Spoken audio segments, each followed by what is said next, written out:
दोस्तों स्वागत है आप सभी का एक बार फिर से आपके अपने YouTube चैनल डिफेंस पॉइंट पर। और दोस्तों आज के हमारे इस वीडियो में हम आप लोगों के लिए लेकर के आए हैं कोस्ट गार्ड नाविक और यांत्रिक एग्जाम की तैयारी के लिए जनरल साइंस का एक प्रैक्टिस सेट। दोस्तों जैसा कि आप सभी को पता है कि कोस्ट गार्ड नाविक एग्जाम के सेक्शन 1 में 10 मार्क्स की जनरल साइंस पूछी जाती है, तो ये आपके लिए काफ़ी ज़्यादा इंपॉर्टेंट और स्पेशल हो जाती है। तो वीडियो शुरू करने से पहले बोलना चाहूँगा कि अगर आप लोग हमारे चैनल के ऊपर पहली बार आए हैं तो चैनल को सब्सक्राइब कर लें और बेल आइकन को प्रेस कर लें ताकि आप लोगों को हमारे द्वारा दिए जाने वाले सभी लेटेस्ट अपडेट्स मिलते रहें। दोस्तों ये वीडियो सीरीज़ आपके लिए बहुत ज़्यादा स्पेशल होने वाली है क्योंकि इसके अंदर आपको प्रीवियस ईयर्स के क्वेश्चंस देखने को मिल जाएंगे। तो चलिए शुरू करते हैं आज का ये वीडियो बिना किसी देरी के। तो देखिए दोस्तों फर्स्ट क्वेश्चन जो कि आपको दिया गया है कि डाबसन इकाई का प्रयोग किसके मापन के लिए किया जाता है। ऑप्शंस हैं पृथ्वी की मोटाई मापने के लिए, हीरे की मोटाई मापने के लिए, ओजोन परत की मोटाई को नापने के लिए या फिर शोर के मापन के लिए। तो इस प्रश्न के लिए आपका सही जवाब हो जाता है ऑप्शन नंबर सी, ओजोन परत की मोटाई को मापने के लिए डाबसन इकाई का प्रयोग किया जाता है। ठीक है, और मैं आपको बता दूं कि आपके कोस्ट गार्ड नाविक एग्जाम में ही प्रीवियस ईयर में एक क्वेश्चन आया हुआ है कि फैदम से क्या मापा जाता है। तो आपको याद रखना है कि फैदोमीटर या फिर फैदम से समुद्र की गहराई को मापा जाता है। ठीक है, चलिए नाउ क्वेश्चन नंबर 2। और यहाँ पर आपको क्वेश्चन दिया गया है कि गर्म करने पर अर्धचालकों के प्रतिरोध में क्या देखने को मिलता है। ठीक है, तो सबसे पहले हम बात करते हैं कि अर्धचालक होते क्या हैं। तो देखिए अर्धचालक उन पदार्थों को कहा जाता है जिनकी विद्युत चालकता चालकों से कम हो लेकिन अचालकों से ज़्यादा हो। ठीक है, और एग्जाम्पल की अगर बात की जाए तो आपको पता है कि सिलिकॉन, जर्मेनियम, कैडमियम सल्फाइड ये सब जो है अर्धचालकों के एग्जाम्पल हो जाते हैं। ठीक है, और जैसा कि क्वेश्चन में पूछा गया है कि गर्म करने पर क्या होगा अर्धचालकों के प्रतिरोध में, तो गर्म करने पर जो है अर्धचालकों का प्रतिरोध घटता है। ठीक है, तो करेक्ट आंसर हो जाएगा option number B, decrease. Now question number 3। और यहाँ पर आपको क्वेश्चन दिया गया है कि जब कोई वस्तु ऊपर से गिराई जाती है तो उसके भार में क्या परिवर्तन देखने को मिलता है। ठीक है, और इसके लिए ऑप्शंस हैं शून्य, अपरिवर्तित, परिवर्तनशील या फिर सभी गलत है। तो इसके लिए दोस्तों सही जवाब हो जाएगा ऑप्शन नंबर बी, अनचेंज यानी कि अपरिवर्तित। देखिए आदर्श परिस्थितियों में जो है किसी भी वस्तु को ऊपर से गिराने पर जो है उसके भार के अंदर जो है कोई भी परिवर्तन आपको देखने को नहीं मिलेगा। ठीक है, क्योंकि हम जानते हैं कि उसका द्रव्यमान और जो उस पर लगने वाला गुरुत्वीय त्वरण है वो अपरिवर्तित रहता है। इसके लिए जो है हमारा सही आंसर हो जाएगा ऑप्शन नंबर बी, अपरिवर्तित यानी कि अनचेंज। दोस्तों मैं साथ ही आप लोगों को बताना चाहूँगा कि अब आप लोग जो है कोस्ट गार्ड नाविक और यांत्रिक एग्ज़ाम की तैयारी के लिए हमें अनअकैडमी के ऊपर फॉलो कर सकते हैं। अनअकैडमी के ऊपर आप लोगों को हमारी फ्री स्पेशल क्लासेस देखने को मिल जाएंगी जो कि स्पेशली डेडिकेटेड है इंडियन कोस्ट गार्ड नाविक और यांत्रिक एग्ज़ाम की तैयारी के लिए। तो इसके लिए अनअकैडमी लर्निंग ऐप को इंस्टॉल कीजिए और उसके बाद में अपनी बेसिक सी इन्फॉर्मेशन को फिलअप करके वहाँ पर रजिस्ट्रेशन कर लीजिए। दोस्तों रजिस्ट्रेशन करने के बाद आपको डिफेंस की कैटेगरी में एयरफोर्स, नेवी और कोस्ट गार्ड को सिलेक्ट करना है और उसके बाद में आपको यूज़र नेम मेरा स्क्रीन पे दिख रहा होगा, इसके थ्रू आप लोग जो है मुझे सर्च करके फॉलो कर सकते हो। इसके अलावा आपको मेरी प्रोफाइल की लिंक इस वीडियो के नीचे डिस्क्रिप्शन बॉक्स में भी दी गई है। दोस्तों मेक श्योर कि आप फॉलो जरूर से कर लें जिससे कि आप लोगों को हमारी आने वाली सारी क्लासेस के नोटिफिकेशंस, पीडीएफ्स और अपडेट्स वगैरह मिलते रहें। इसके अलावा पहली बार हमारी क्लास को फ्री ऑफ कॉस्ट अनलॉक करने के लिए आप कोड यूज़ में लेंगे DPYT10। और एक चीज़ बता दूं कि अनअकैडमी ने आपके इंडियन नेवी एग्ज़ाम की प्रिपरेशन के लिए एक नया बैच लॉन्च किया है जिसका नाम होने वाला है Godavari navy practice batch course 2022, जो कि आपका 23 फरवरी से शुरू हो रहा है। डिफेंस के इन टॉप एजुकेटर्स के द्वारा आपको यहाँ पढ़ाया जाएगा। साथ ही मैं आप लोगों के लिए यहाँ पर जो है जनरल स्टडीज़ का पोर्शन कवर करूँगा। तो दोस्तों ये बैच आप कोर्स के लिए जो है आपके लिए काफ़ी ज़्यादा इंपॉर्टेंट हो जाता है। तो इसमें इनरोल करते टाइम अगर आप लोग हमारा रेफरल कोड DPYT10 यूज़ लेते हो तो इसमें जो है आपको 10% का इंस्टेंट ऑफ भी देखने को मिल जाता है। तो दोस्तों कोड को यूज़ करना बिल्कुल भी मत भूलिएगा। इसकी लिंक आपको इसी वीडियो के नीचे डिस्क्रिप्शन बॉक्स में दी गई है। तो अब देखिए दोस्तों क्वेश्चन नंबर 4। और यहाँ पर आपको क्वेश्चन दिया गया है कि एक अंतरिक्ष यान जो कि चक्कर लगा रहा है और उसमें से अगर किसी वस्तु को छोड़ा जाता है तो वह, ऑप्शंस दिए गए हैं कि पृथ्वी की ओर गिरेगी, कम गतिमान से जो होगी, और ऑप्शन सी में दिया गया है कि अंतरिक्ष यान के साथ साथ उसी गति से गतिमान होगी, या फिर ऑप्शन नंबर डी कि अधिक गति से गतिमान होगी। तो दोस्तों इसके लिए जो है सही जवाब हो जाता है ऑप्शन नंबर सी, अंतरिक्ष यान के साथ साथ जो है उसी गति से वो वस्तु जो है गतिमान होगी। ऐसा क्यों? तो देखिए कि अंतरिक्ष यान जब गतिमान है तो उससे यदि मतलब किसी भी वस्तु को अगर छोड़ा जाता है तो वो जो है उसी अंतरिक्ष यान के साथ साथ जो है मतलब गतिमान हो जाती है। ठीक है, क्योंकि क्या होता है कि दोनों का जो वेग होता है, ठीक है, ये जो वेलोसिटी होती है वो दोनों की इक्वल होती है, उस वजह से। अब देखिएगा दोस्तों क्वेश्चन नंबर 5। यहाँ आपको क्वेश्चन दिया गया है कि अंतरिक्ष यात्री निर्वात में सीधे खड़े नहीं रह सकते क्योंकि ऑप्शंस दिए गए हैं कि गुरुत्व नहीं होता है, वायुमंडल में श्यानता बल जो होती है वो बहुत तीव्र होती है, ऑप्शन सी कि सौर वायु से ऊपर की ओर बल लगाती है, या ऑप्शन डी वायुमंडलीय दबाव बहुत कम हो जाता है। तो देखिए कि अंतरिक्ष यात्री जो होते हैं वो निर्वात में या फिर जो है हम बोल सकते हैं कि अंतरिक्ष में सीधे खड़े नहीं रह पाते हैं क्योंकि वहाँ पर गुरुत्व नहीं होता है। ठीक है, और जिस बल द्वारा पृथ्वी जो है मतलब किसी भी वस्तु को अपने केंद्र की ओर खींचती है उसी बल को जो है उस वस्तु का भार कहा जाता है, और पृथ्वी पर जो है किसी भी वस्तु का भार पृथ्वी के द्वारा लगाए गए जो गुरुत्व बल के बराबर होता है। ठीक है, तो यही कारण है कि गुरुत्व ना होने के कारण अंतरिक्ष में अंतरिक्ष यात्री सीधे खड़े नहीं रह पाते हैं। तो सही जवाब हो जाएगा option number A, there is no gravity. ठीक है, यानी कि वहाँ गुरुत्व नहीं होता है। अब देखिए दोस्तों क्वेश्चन नंबर 6, ये आपके कोस्ट गार्ड नाविक एग्जाम का ही प्रीवियस ईयर क्वेश्चन है, तो काफ़ी इंपॉर्टेंट क्वेश्चन है, ध्यान दीजिएगा। यहाँ पर क्वेश्चन दिया गया है कि तेल जो होता है वो जल के तल पर फैल जाता है क्योंकि ऑप्शंस दिए गए हैं कि तेल जो है वो जल की अपेक्षा अधिक घना होता है, ऑप्शन बी कि तेल जो है वो जल की अपेक्षा कम घना होता है, ऑप्शन सी कि तेल का जो पृष्ठ तनाव होता है वो पानी से ज़्यादा है, या ऑप्शन डी कि तेल का पृष्ठ तनाव पानी से कम होता है। तो इसके लिए दोस्तों सही जवाब है ऑप्शन नंबर डी कि तेल का जो पृष्ठ तनाव होता है वो पानी से कम होता है। देखिए इसको थोड़ा सा समझिएगा कि हम जानते हैं कि जो पानी होता है इसका पृष्ठ तनाव अधिक होने के कारण ये जो है बूंद के रूप में गिरने पर गोल हो जाता है। ठीक है, लेकिन तेल का पृष्ठ तनाव जो है वो कम होने के कारण ये जो है जल के तल पर फैल जाता है। ठीक है, और गोल रूप धारण कर नहीं पाता है। तो राइट आंसर हो जाएगा ऑप्शन नंबर डी। दोस्तों मैं जो भी आपको क्वेश्चंस करवा रहा हूँ यहाँ पे ये सारे एग्जाम ओरिएंटेड और कुछ प्रीवियस ईयर्स के क्वेश्चंस हैं, तो वीडियो सीरीज़ को पूरा एंड तक ज़रूर से देखते रहिएगा। नाउ क्वेश्चन नंबर 7, और यहाँ पर दिया गया है कि ध्वनि तरंग यानी कि साउंड वेव्स आर, ऑप्शंस दिए गए हैं कि निर्वात में चल सकती है, केवल ठोस माध्यमों में चल सकती है, ऑप्शन सी कि केवल गैसों में चल सकती है, या ऑप्शन डी ठोस तथा गैस दोनों माध्यमों में चल सकती है। तो देखिए दोस्तों इसके लिए जो है आपका परफेक्ट और सूटेबल आंसर हो जाता है ऑप्शन नंबर डी। ठीक है, इसके बारे में समझिएगा। तो हम जानते हैं कि ध्वनि जो है ये एक प्रकार की ऊर्जा होती है। ठीक है, जिसकी उत्पत्ति के लिए मतलब कंपन करने वाली वस्तुओं से जो है इसकी उत्पत्ति होती है। ठीक है, लेकिन ये भी ज़रूरी नहीं है कि हर कंपन करती हुई वस्तु से ध्वनि उत्पन्न हो। और सबसे मेन पॉइंट ये है कि ध्वनि के संचरण के लिए जो है मतलब किसी ना किसी माध्यम की आवश्यकता होती है, चाहे वो ठोस हो, द्रव हो या गैस हो। ठीक है, और ध्वनि जो है वो आपके निर्वात में संचरित नहीं हो सकती। तो इसके लिए राइट आंसर हो जाता है कि ठोस तथा गैस दोनों माध्यमों में ध्वनि जो है वो चल सकती है। ठीक है, तो right answer will be option D. Now question number 8, और यहाँ पर आपको क्वेश्चन दिया गया है कि निम्नलिखित में से किसमें आपके ऋणात्मक आवेश होता है। ऑप्शंस हैं एक्स किरणें, अल्फा कण, बीटा कण या फिर गामा कण। तो अल्फा किरणें जो होती है वो आपके धनात्मक या फिर धनावेशित हीलियम नाभिक, और बीटा किरण जो है वो ऋणात्मक इलेक्ट्रॉन या फिर ऋणावेशित इलेक्ट्रॉन, और गामा किरणें जो है वो अनावेशित प्रोटॉन से बनी हुई होती है। ठीक है, तो इसके लिए जो है सही जवाब हो जाएगा option number C, beta particles यानी कि बीटा कण। ठीक है, जो कि इनके ऊपर आपके ऋणात्मक आवेश होता है। ठीक है, चलिए नाउ क्वेश्चन नंबर 9, और यहाँ पर आपको क्वेश्चन दिया गया है कि इनमें से कौन सा जो है वो ऊष्मा का सबसे अधिक कुचालक है। ऑप्शंस हैं तांबा, सीसा, पारा या फिर जस्ता। तो देखिए कि चालक और कुचालक क्या होते हैं उनके बारे में थोड़ी बात करते हैं।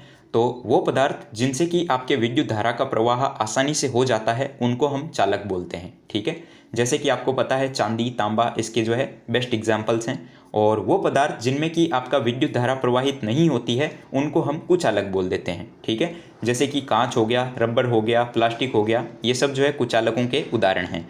और यहाँ पर देखिए ऊष्मा का जो है सबसे अधिक कुचालक पूछा जा रहा है, तो कांच यानी कि सीसा। ठीक है, तो इसके लिए जो है आपका सही जवाब हो जाएगा सीसा, option number B. Now question number 10, और यहाँ पर आपको क्वेश्चन दिया गया है कि जल के आयतन में क्या परिवर्तन होगा यदि तापमान जो है वो 9 डिग्री सेल्सियस से गिरा करके 3 डिग्री सेल्सियस कर दिया जाए। दोस्तों एज इट इज़ क्वेश्चन आपके प्रीवियस ईयर में आया हुआ है, तो ध्यान दीजिएगा इसके ऊपर। ऑप्शंस दिए गए हैं कि आयतन में कोई परिवर्तन नहीं होगा, ऑप्शन बी कि आयतन पहले बढ़ेगा और बाद में घट जाएगा, ऑप्शन सी कि volume first decrease and then increase, या ऑप्शन डी कि वाटर विल फ्रीज यानी कि पानी जम जाएगा। तो इसके लिए आपका सही जवाब है ऑप्शन नंबर सी, आयतन जो है वो पहले तो घटेगा और बाद में बढ़ेगा। ऐसा क्यों, तो इसको चलिए थोड़ा समझते हैं। तो हम जानते हैं कि जो पानी का घनत्व होता है वो 4 डिग्री सेल्सियस तापमान पर सबसे अधिक होता है, ठीक है। अतः होता क्या है कि जल का आयतन जो है वो 4 डिग्री सेल्सियस पर सबसे कम होता है, ठीक है, क्योंकि घनत्व जो है वो आयतन के व्युत्क्रमानुपाती होता है। इसीलिए जो है आपके 9 डिग्री सेल्सियस से जो है 4 डिग्री सेल्सियस तक घनत्व बढ़ने के कारण आयतन घटेगा, जबकि 4 डिग्री सेल्सियस से 3 डिग्री सेल्सियस तक जो है बर्फ जमने की प्रक्रिया के दौरान जल का जो घनत्व होता है वो घटता है और जल के आयतन में वृद्धि होती है। इसलिए इसका राइट आंसर हो जाता है option number C. Now question number 11, और यहाँ पर आपको क्वेश्चन दिया गया है कि जब प्रकाश जो है एक माध्यम से दूसरे माध्यम में जाता है तो निम्न में से कौन सा चीज़ जो है इनमें से नहीं बदलता। ऑप्शंस दिए गए हैं वेग या गति, ऑप्शन बी तरंगदैर्ध्य, आवृत्ति या फिर अपवर्तनांक। तो देखिए कि कोई भी आवृत्ति जो घटना बार बार दोहराई जाती है, ठीक है, या फिर बार बार घटित होती है, उसी घटना को हम आवृत्ति बोलते हैं, ठीक है। और जब मतलब प्रकाश एक माध्यम से दूसरे माध्यम में जाता है तो उसकी जो फ्रीक्वेंसी यानी कि जो आवृत्ति होती है वो नहीं बदलती है, ठीक है। तो राइट आंसर हो जाता है ऑप्शन नंबर सी, फ्रीक्वेंसी यानी कि आवृत्ति। ये क्वेश्चन बहुत इंपॉर्टेंट है, इसलिए इसको थोड़ा सा ध्यान में रखिएगा। नाउ क्वेश्चन नंबर 12, और यहाँ पर क्वेश्चन दिया गया है कि रात्रि दृष्टिकोण के कैमरे में किसका उपयोग नहीं करते हैं। ऑप्शंस हैं प्रवर्धित प्रकाश का, इंफ्रारेड ग्राही का, वस्तुओं का ऊष्मा विकिरण का, या फिर वस्तुओं से एक्स किरण विकिरण का। तो इसके लिए सही जवाब है ऑप्शन नंबर डी कि वस्तुओं के जो है आपके एक्स किरण विकिरण का, क्योंकि हम जानते हैं कि रात्रि दृष्टिकोण जो आपके कैमरे होते हैं उसमें प्रवर्धित प्रकाश, इंफ्रारेड ग्राही और ऊष्मा विकिरण का उपयोग किया जाता है। लेकिन जो एक्स किरण होती है इसका उपयोग चिकित्सा के क्षेत्र में किया जाता है, जैसे कि अगर हड्डी वगैरह टूट जाती है तो उनका पता लगाने के लिए इसका यूज़ लिया जाता है। तो राइट आंसर हो जाता है option number D. Now question number 13, और यहाँ पे आप देखिएगा क्वेश्चन दिया गया है कि निम्न विकिरण प्रकारों में से किसमें जो है सर्वाधिक ऊर्जा होती है। ऑप्शन है दृश्य, एक्सरे, अल्ट्रावायलेट या फिर इंफ्रारेड। तो आइंस्टीन के ऊर्जा समीकरण के आधार पर जो है उच्च तरंगदैर्ध्य वाली तरंगों की ऊर्जा जो है वो कम और निम्न तरंगदैर्ध्य वाले विकिरणों की जो है ऊर्जा अधिक होती है, ठीक है। मतलब कि इसके लिए जो है राइट आंसर हो जाएगा ऑप्शन नंबर बी, एक्स किरण, ठीक है। क्योंकि भाई विकल्प में जो ऑप्शंस दिए गए हैं उसमें एक्सरे की तरंगदैर्ध्य परिसर जो है वो सबसे कम होती है, 10⁻⁻10 से लेकर 10⁻⁸ तक, ठीक है, इस वजह से। नाउ क्वेश्चन नंबर 14, और यहाँ पर आपको क्वेश्चन दिया गया है कि निम्नलिखित में से कौन सा अर्धचालक है, ठीक है। तो देखिए अर्धचालकों की अगर आपको डेफिनेशन पूछ ली जाए या फिर डेफिनेशन से क्वेश्चन आए तो ये आपको पता होना चाहिए। सबसे पहले हम डेफिनेशन पे बात करेंगे। तो देखिए ऐसे पदार्थ जिनमें कि आपके इलेक्ट्रॉनिक संरचना इस टाइप से बनी हुई हो कि उसमें मतलब कहीं भी इलेक्ट्रॉन मुक्त होता है और कहीं जो है मतलब आपके होल बन जाता है, तो उसी को जो है अर्धचालक कहा जाता है, ठीक है। जैसे कि जर्मेनियम, सिलिकॉन, ये सब जो है अर्धचालक हैं और इनका उपयोग जो है आपको पता होगा इलेक्ट्रॉनिक्स और ट्रांजिस्टर उपकरणों में किया जाता है। तो देखिए ऑप्शन नंबर डी में ही आपको दिया हुआ है जर्मेनियम, तो ये जो है आपका एक अर्धचालक है, तो राइट आंसर हो जाएगा ऑप्शन डी। अब देखिए दोस्तों क्वेश्चन नंबर 15, ये आपके प्रीवियस ईयर का क्वेश्चन हो जाता है, तो काफ़ी इंपॉर्टेंट भी है और काफ़ी अच्छा क्वेश्चन भी माना जाता है, लगभग आपके सभी एग्जाम्स में आता है। तो क्वेश्चन है आपके लिए विद्युत मोटर में, ठीक है। तो देखिए ऑप्शंस दिए गए हैं कि ऊष्मा को विद्युत ऊर्जा में बदला जाता है, विद्युत ऊर्जा को ऊष्मा ऊर्जा में बदला जाता है, विद्युत ऊर्जा को यांत्रिक ऊर्जा में बदला जाता है, या फिर यांत्रिक ऊर्जा को विद्युत ऊर्जा में बदला जाता है। तो अक्सर आप लोगों ने ये यूजुअली कॉमन चीज़ है, आपने घरों में भी देखी होगी कि विद्युत मोटर जो होती है वो विद्युत ऊर्जा को यांत्रिक ऊर्जा में परिवर्तित करती है, ठीक है। तो राइट आंसर हो जाएगा option number C. Now question number 16, और यहाँ पर आपको क्वेश्चन दिया गया है कि घरेलू बिजली के तार आधार रूप में कैसे होते हैं, ठीक है। ऑप्शंस हैं श्रेणीबद्ध संयोजन, समानांतर संयोजन, श्रेणीबद्ध और समानांतर संयोजन का संयोग, या फिर प्रत्येक अक्ष में श्रेणीबद्ध संयोजन और अन्य जगह पर समानांतर संयोजन। तो इसके लिए दोस्तों सही जवाब हो जाएगा option number B, parallel connection, यानी कि जो घरेलू बिजली के तार होते हैं वो आपके समानांतर संयोजन में होते हैं। ठीक है, तो इसके लिए जो है सही जवाब होगा ऑप्शन नंबर बी। समानांतर क्रम संयोजन से जो है मतलब न्यूनतम प्रतिरोध प्राप्त किया जाता है, ये भी याद रखिएगा, और इसके प्रत्येक प्रतिरोध पर जो है विभवांतर भी समान होता है। नाउ क्वेश्चन नंबर 17, और यहाँ पर क्वेश्चन दिया गया है कि डायनेमो का काम क्या होता है। ठीक है, तो देखिए कि डायनेमो जो है ना, इसको हम एक तरीके से विद्युत जनरेटर भी बोल सकते हैं, या फिर बोल सकते हैं कि डायनेमो का दूसरा नाम ही जो है वो आपका विद्युत जनरेटर होता है। और आमतौर पर जो है इसका मतलब हम बोलते हैं कि ये एक जनरेटर या फिर जनित्र से जो है इसका तात्पर्य होता है, जो कि मतलब दिष्ट धारा उत्पन्न करता है। और डायनेमो में घूर्णन करते हुए तारों की कुंडली और चुंबकीय क्षेत्र का उपयोग करके जो है यांत्रिक घूर्णन की ऊर्जा को जो है फैराडे का जो नियम है उसके अनुसार दिष्ट धारा में रूपांतरित किया जाता है। और डायनेमो जो है ना, ये आपके यांत्रिक ऊर्जा को विद्युत ऊर्जा में बदल देता है। और इसके काम करने का जो सिद्धांत है ये आपके विद्युत चुंबकीय प्रेरण के सिद्धांत पर काम करता है। तो सही जवाब है ऑप्शन नंबर ए कि डायनेमो जो है ये आपके मैकेनिकल ऊर्जा को इलेक्ट्रिकल ऊर्जा में कन्वर्ट करता है। ठीक है, यानी कि यांत्रिक ऊर्जा को विद्युत ऊर्जा में। ये क्वेश्चन भी आपके लिए बहुत ज़्यादा इंपॉर्टेंट हो जाता है, तो ध्यान में रखिएगा इसको भी। नाउ क्वेश्चन नंबर 18, और यहाँ पर क्वेश्चन दिया गया है कि अतिचालकों का लक्षण क्या होता है। ऑप्शंस हैं उच्च पारगम्यता, निम्न पारगम्यता, शून्य पारगम्यता या फिर अनंत पारगम्यता। तो इसके लिए सही जवाब है दोस्तों ऑप्शन नंबर सी, शून्य पारगम्यता। ठीक है, अतिचालक जो है वो किसी चालक पदार्थ के विद्युत प्रतिरोध से संबंधित होते हैं। और साधारण रूप से अगर बात करें तो देखिए कि चालक धातुओं का प्रतिरोध जो है ताप कम करने पर घटता है और एक निम्न ताप पर जो है आकर के रुक जाता है। और पूर्ण अतिचालकों की जो पारगम्यता होती है वो आपके शून्य होती है। ठीक है, चलिए नाउ क्वेश्चन नंबर 19, और यहाँ पर ये आपके बहुत स्पेशल क्वेश्चन हो जाता है, और आपके एसएससी, रेलवे और डिफेंस लगभग एग्जाम्स में ये क्वेश्चन आया हुआ भी है, तो नाविक एग्जाम में भी आ सकता है। तो क्वेश्चन है कि फ्यूज का सिद्धांत क्या होता है, यानी कि the principle of fuse. Options हैं विद्युत का रासायनिक प्रभाव, विद्युत का यांत्रिक प्रभाव, विद्युत का ऊष्मीय प्रभाव या फिर विद्युत का चुंबकीय प्रभाव। तो इसके लिए दोस्तों सही जवाब है ऑप्शन नंबर सी, विद्युत का ऊष्मीय प्रभाव।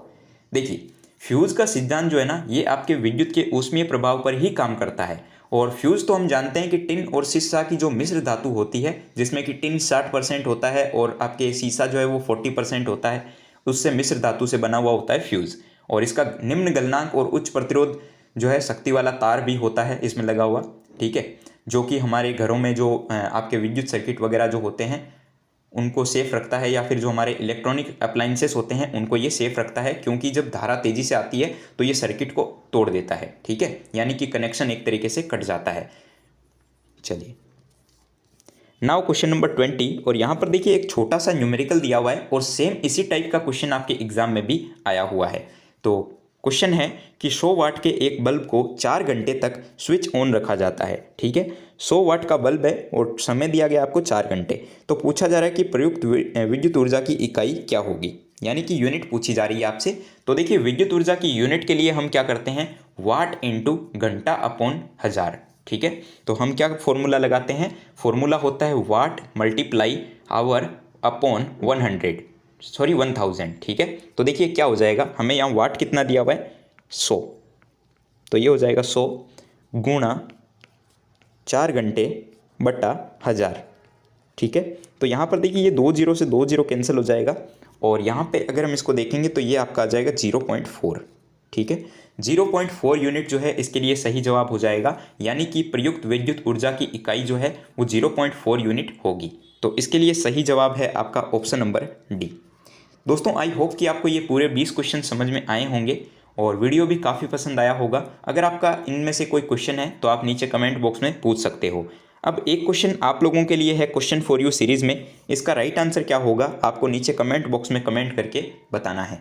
आपके लिए क्वेश्चन है कि एक आदर्श सेल के आंतरिक प्रतिरोध का मान कितना होता है।